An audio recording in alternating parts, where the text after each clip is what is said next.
everyone. By the time you probably get this video, it'll be afternoon. So good afternoon. This is Gigi. I skipped church today because I had something on my mind that's been on my mind for a while ever since this Israel and Palestinian war started. So why am I making this video? It's because, again, I'm tired of hearing, or if I haven't said it, I'm tired of hearing, pray for Israel. I just can't overlook the facts of how Israel was created. And I believe that people who study eschatology and they want to keep saying this is biblical and yada, yada, yada, you have to know who Israel is. If you don't know who Israel is, how can you study eschatology, and how can you know what Bible prophecies are being fulfilled now, and if they are truly being fulfilled? My honest estimation is that we are watching something that's being contrived. Okay, this is not the real biblical timeline. This is something being contrived. So this is why I'm making this video. Of course, we're talking about Israel and the Palestinians and what just happened over there. And again, the Balfour Declaration was basically created because the Rothschilds, and who were representative of the group at that time, somehow got America to help the British in World War One, or something like that. Forgive me if I have something slight off, but I'm trying to just sum it up. But they helped the British to win World War One, against Germany. And because the Rothschilds group was able to get America to help the British gave the Rothschilds group this land called Israel. The Balfour Declaration proves that, in that it's addressed to Lord Rothschild. So the people in Palestine and the Israelis that moved back to this place in, I think, like 1948, have been fighting. So this has been going on for years, fighting for that land.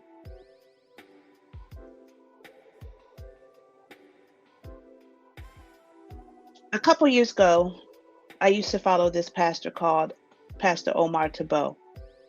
And I'm going to link his video on the page. So if you have a chance to visit him, I would suggest you do, only because he is very knowledgeable about the faith and what's really going on in this world.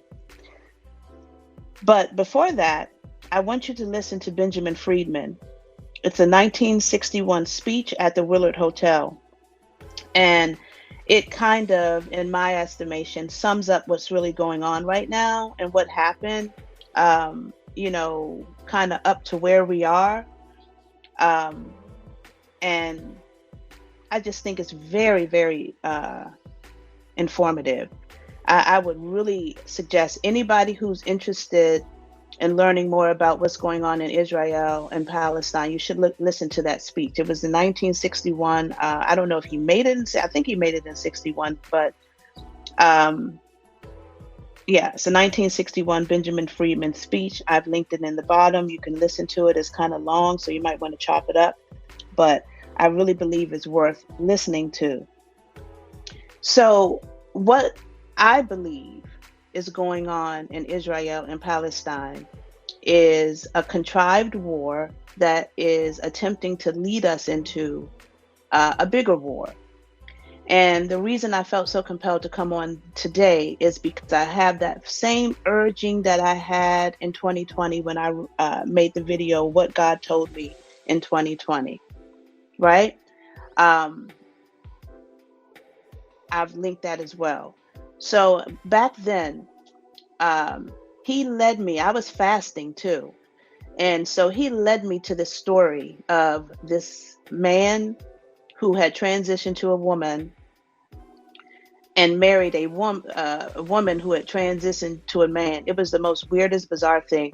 But anyway, he led me to that story, and he told me that basically what's happening on the earth is the fault of the believers who are on the earth that are allowing this stuff to happen.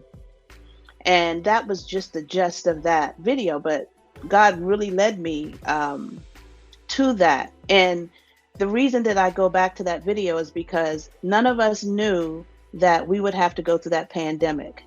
And God was telling me before that that you're gonna, my believers are going on the earth are going to have to experience some things. And I'm not a rapture believer. I don't know in the book where it says that we won't be here. The only and I could be ignorant, even though my father was a bishop and I was raised in the church, and I think I know so much, but I could be ignorant. But the only place that I really can say that they talk about the rapture, and I think that there could be one, is in Revelation when it talks about the Church of Philadelphia, that will be raptured.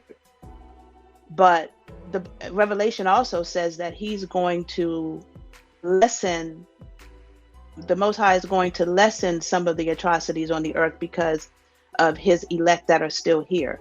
So there might be a rapture of a certain group of the Church of Philadelphia, but for the most part, his elect is going to be on this earth. But anyway, we have power that we're not using, and that's the thing. And so in 2020, when I did that video, we didn't know that the pandemic was going to come, right? We didn't know that we were going to be shut down and all that kind of stuff. And so I have that same urging now, that God is saying to his people, his believers, that something is coming down the pike. But I also have the urging to say that it's not the timeline necessarily of the Bible. It's the timeline that these people want to put on the earth because they know their time is up, which means that we still have more time. We still have more time to push back. And the way that we push back is through repenting from our sins, turning from our wicked ways, doing the best that we can, and falling on our knees to God and asking him to intervene on our behalf on this earth. Because these people are pushing for something which is going to lead to catastrophe, when I don't believe it has to. I believe that we have the power to hold the ground a little more and a little longer than we have been doing, but we have to rise up, because the same people that are now in Israel and who have claimed that territory by way of war are the same people, guys, that are funding Hamas. They're the same people. Hamas are the same people as Al Qaeda, as the Taliban, as whoever else you can think of, and that these are just the same. The Antifa, they just put masks on so you can't see them, and I don't understand why that has gone on so long, where these people can come and terrorize our neighborhoods and our lives with masks, and So anyway, these are the same people, and they're being funded by the same people. So you're not going to have me saying pray for Israel, because I believe we should be praying for humanity, because they're trying to push something that is going to lead to catastrophe, and I don't think it's fair. And I think that believers, my message is a little different now, because we've gone through this pandemic. Let me tell you the story. I work, that's why I don't come on here often. I make little videos, but I work for a living, because I have to take care of my family. So my job was threatened with this pandemic. My job was threatened, and I thought that I was going to lose it because I did not care to be vaccinated. And so it was a very scary time for me. Make a long story short, I held out. I fought. I asked for religious exemptions.